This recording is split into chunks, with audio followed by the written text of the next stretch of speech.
We call this segment Capitol Spotlight. We're coming to you this day from the third floor of the Rhode Island State House.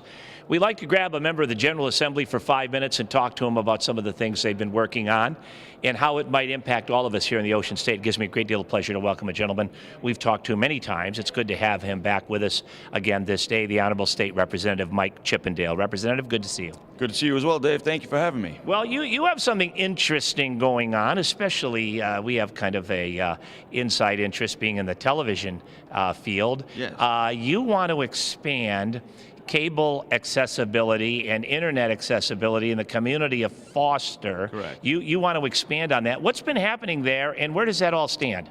Well, the town of Foster was one of the last towns in Rhode Island to actually get any access to any sort of cabled in television.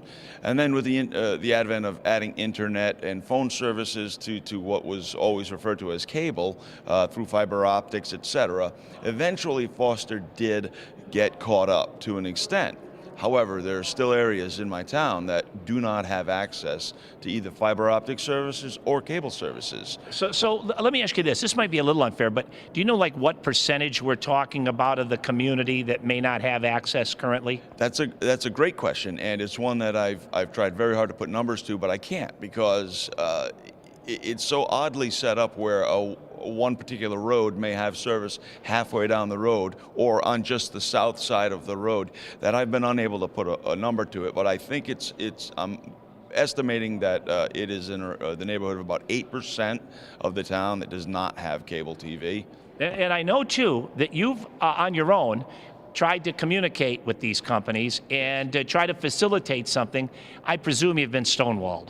Well, I mean, I wouldn't necessarily classify it that way, but I have reached out diplomatically to try to get some of these folks to step up and provide the service, which is a very necessary service in today's day and age, with telecommuting, with people trying to find work, with students doing their homework. If they don't have internet access, they're really not going to get anywhere. And so I really wasn't very successful in convincing a company like that to string up a mile worth of wire for potentially gaining 10 customers. You know, so that's what it's all about. You've come away with the feeling that either Cox or Verizon has said, you know, it's just not financially feasible for us to do it because we're talking about such a small number of homes here and there within the community of Foster. Well, I don't have that feeling, Dave. That's exactly what they told me to my face. So that's why I felt necessary to go to the legislative route, which I would have preferred to have avoided. But I have submitted legislation that would satisfy the needs of the rest of the people in my community because they are so important. My guess would be then that 8 to 10% of households that are affected, they either have to go with just a traditional antenna and take over-the-air free TV, or maybe go with some kind of satellite system. They do, and what happens with the satellite is you don't get phone service, first of all, but your internet service is very, very, it's hobbled by the fact that you can get information quickly, but you can't send information quickly, and that's due to the fact that you have to send the information over a phone line as opposed to a cable.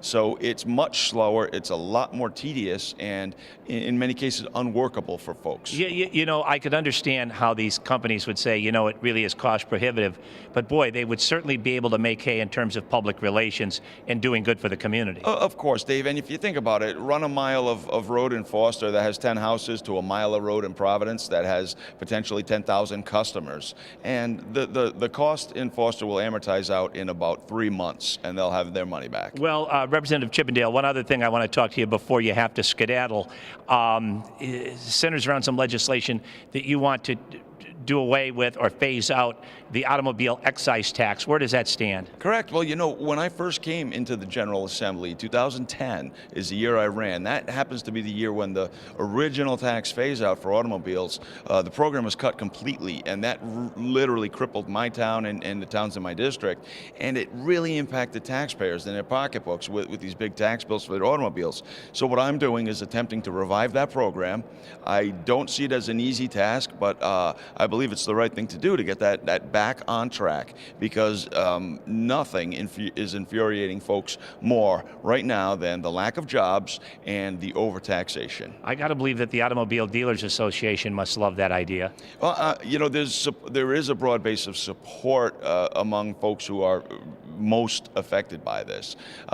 It's a budget balancing situation, and we need to be able to find ways here in the Assembly to balance our budget out so we can get back on track with that very meanwhile program. Representative Chippendale, again, you've always been very, very cooperative with us. It's always great to talk with you. You're always informative, and these two particular pieces of legislation are really interesting, and I want to wish you and your colleagues in the House the very best. Thank you, David. Best to you, my friend. And of course, we could not do it without you. Thank you so much for watching. We simply call this segment Capitol Spotlight from the Rhode Island State House. I'm Dave Barber.